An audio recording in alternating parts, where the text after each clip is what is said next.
It is the end of the road for Nigeria's Super Eagles as far as the 2026 FIFA World Cup is concerned.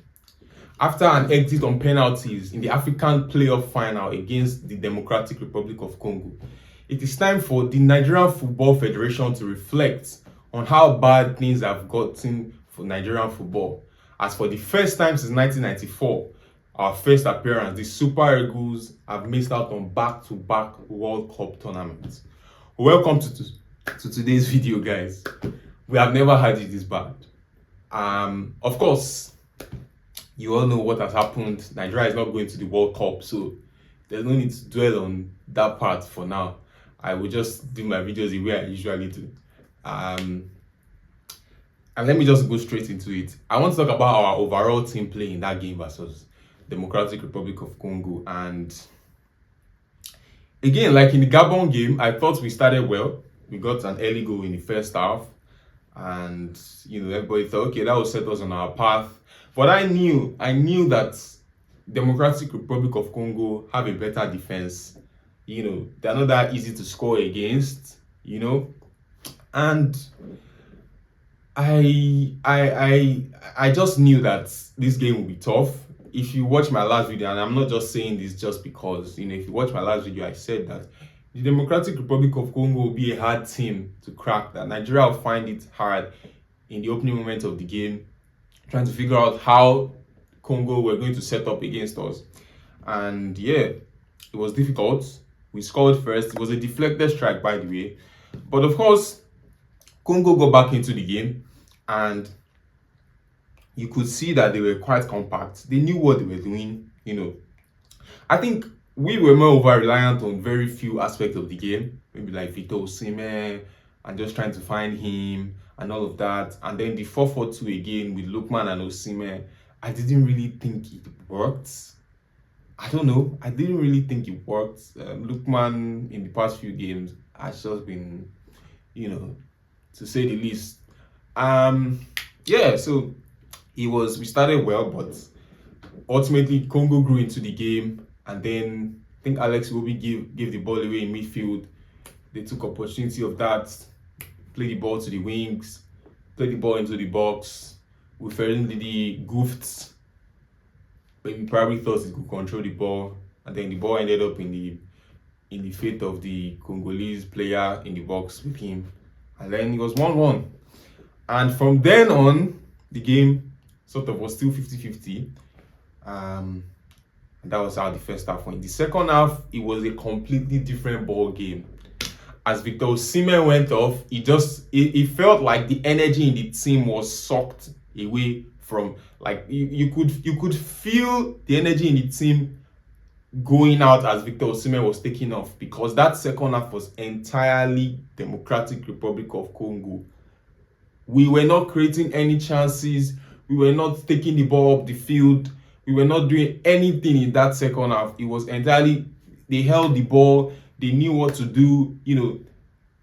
They scored 2 disallowed goals, by the way, which was rightfully disallowed anyways. But you could see that they were the ones, trying to make something happen. And it felt like without Victor Osimhen, we could not do anything. So are we a one-man team? I really want to ask, are we a one-man team? Because you look at how we started these qualifiers. First 4 games without Victor Osimhen. No win, 1 loss and 3 draws.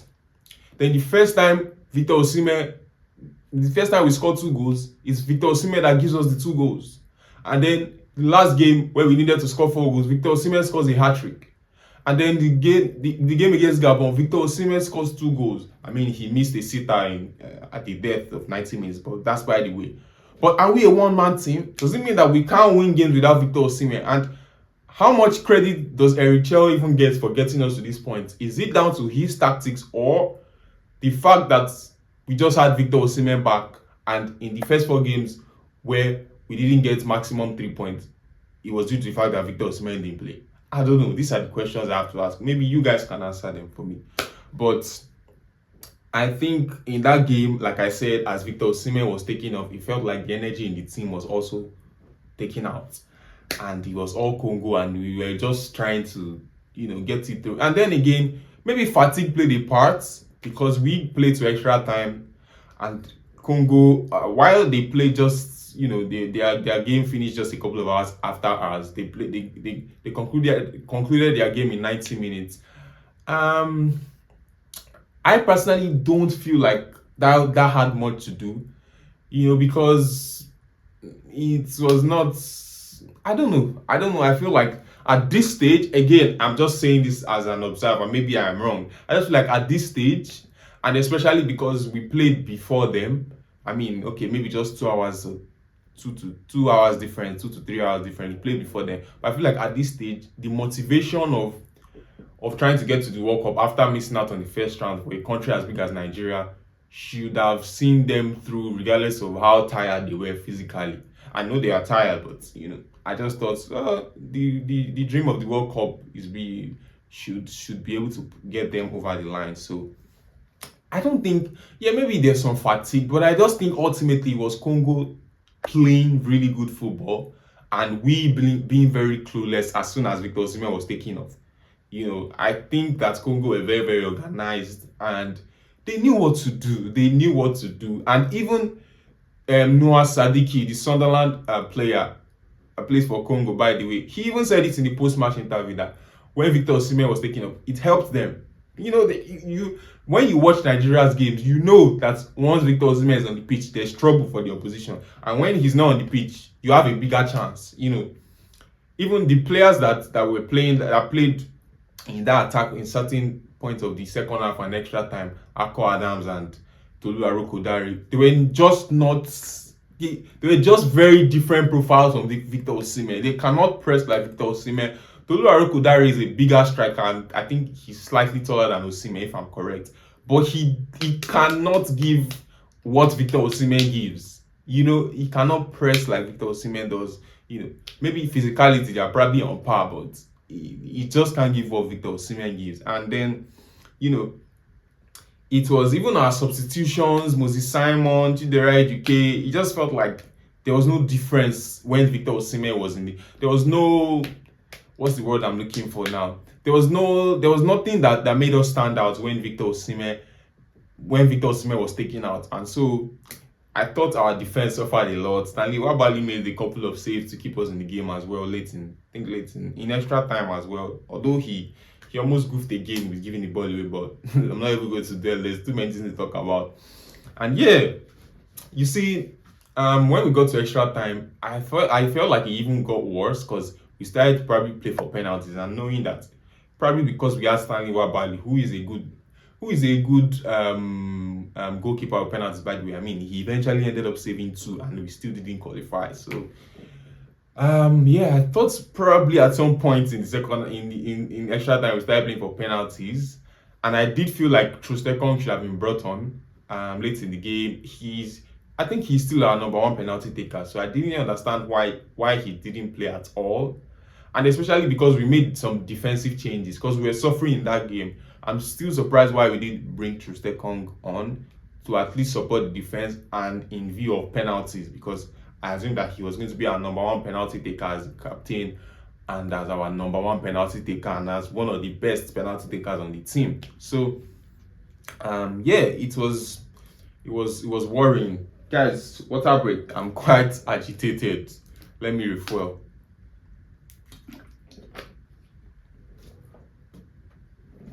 Yeah, so I would say it was worrying. I don't know what was behind that, but yeah.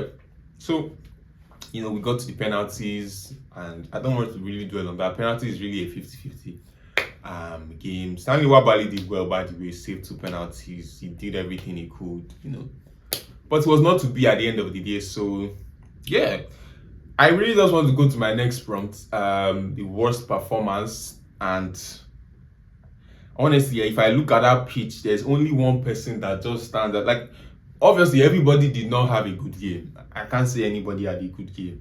But there's one person that stands out outside of, I think it was Zaidu Sanusi for me, because I feel like aside his speed as a left back, he delivers nothing in attack. Like, he delivers, like, his crosses were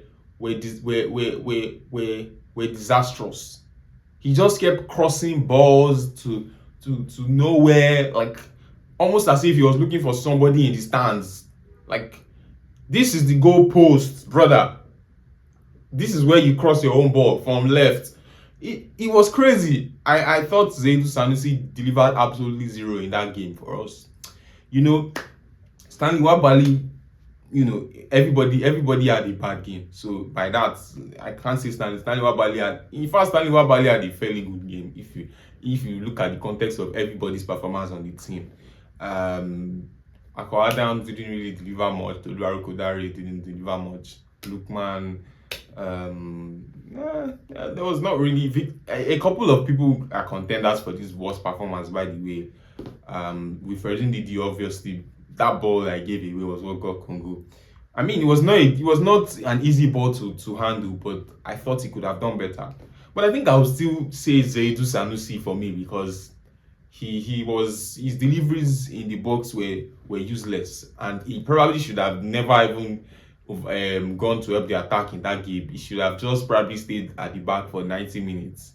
Hard as it is to say for a left back, but you're not delivering anything. What's the point of joining the attack? So I think, yeah, there's a couple of contenders, but I'll say Zaidu Sanusi for me probably edges the worst performance. So yeah, I think that in light of that, because I've basically come to the end of the video, but in light of that, again, this is something I saw from like March happening, that when we drew that game against Zimbabwe at home, where Victor Osimhen was fuming after full time, you can take your mind back to that game now and see why he was fuming, because this is a guy that had not played the whole qualifiers and came back into the team and started giving us the goals and started winning us games, and then we still mess it up. There's a lot of things we got wrong along the way, but ultimately, if you cannot beat teams like Lesotho, again, do you deserve to be at the World Cup?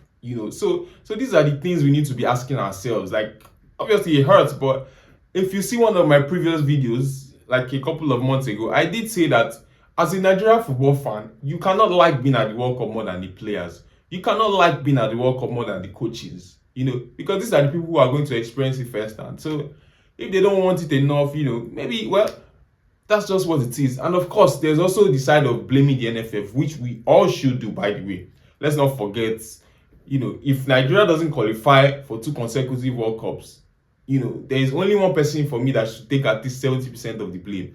And I know that now, as the Super Eagles have not qualified, a couple of NFF media dogs will be activated to go and be spreading agenda and talking about, you will see them in the next few days or very soon, safe, or probably even before this video drops, spreading agenda and saying, these Super Eagles players, they were demanding bonus, they boycotted training, they did this and that, and they still could not qualify. You will see it. So when you see it, you'll be able to identify it, because if you follow Nigerian football long enough, you will know these patterns and the way these people talk. So NFF definitely has to take a chunk of the blame, because this is a corrupt administration, and I've said it so many times before. This is an administration that doesn't care. And the thing with the NFF too is that we have had these times over the years in Nigerian football where we call out the corruption, call out all the maladministration and everything. But we have these cracks papered up by our qualification for AFCON, getting to AFCON final, our qualification for World Cup back-to-back, 2014, 2010, 14 and 18. I think that was like our best spell in the World Cup years, in the past 20 years or so. So we've had these cracks papered up by those qualifications and the AFCON victory in 2013 and the AFCON final 2024. I think people don't understand the level where Nigerian football currently is. Like, it is bottom barrier right now. It is almost close to the Mariana Trenches. For those of you who don't know, the Mariana Trenches is the lowest recorded point in the world. That's close to where Nigerian football is right now. Like I said before, this fact has been covered by us getting to AFCON final and us getting to the World Cups in 2010, 2014, 2018. Like, this has been a long time coming, But now you can no longer, it's like trying to cover up smoke. You can only cover it for so long. You can no longer cover it, and the chickens have come to roost. So we know what we need to do. We know what we need to do. AFCON is going to be in December, in just barely over just over a month. So maybe Nigerian football, the players will have another opportunity to correct, to make Nigerians happy at AFCON. But honestly, I don't have my hopes up. If you know me personally, or you've watched my videos enough, you probably can tell that I'm not as emotionally invested with the Super Eagles. I'm more of I tilt more towards the Super Falcons, because I feel like they suffer a lot, way more than the Super Eagles. So, and they are still very successful. So yeah, that's where I bring today's video to a close, guys. Thank you guys for watching. I have a couple of plans for some videos in December. Not certain videos like this, but I won't let the cat out of the bag yet. There'll be really interesting videos. So I want you guys to subscribe to my channel and turn on my post notification. If you are a lover of Nigerian football, you're going to enjoy one of my videos in December so much. I guarantee you that. So until I record my next video, guys, please share this video to all football fans and all sports fans, and everybody. And until I record my next video, guys, bye for now.